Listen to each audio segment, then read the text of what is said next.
করেন নাই। হ্যাঁ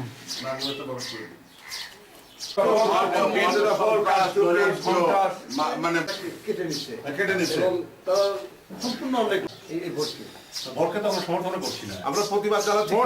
ফল আমাদের পক্ষে থাকলেও আমরা আর মনে করতেছি না যেটা আওয়ামী লীগ প্রার্থী কোনো সময় আওয়ামী লীগের লোকজন আমাদেরকে ফলাফল ঘরে আনতে দিবে।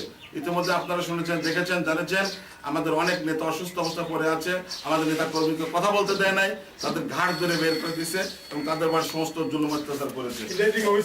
প্রিজাইডিং অফিসার কাছ থেকে আমার জানা মতো প্রিজাইডিং অফিসার সহকারে সবাই তাদেরকে সাহায্য করেছে। আমি প্রিজাইডিং প্রশ্ন করার পরেও সঠিক উত্তর পাইনি এবং তারপর তার বিরুদ্ধে আমরা অভিযোগ করার পরেও তার কোনো ফলাফল আমরা পাইনি। এই হতেছে বর্তমান ভোটের অবস্থা।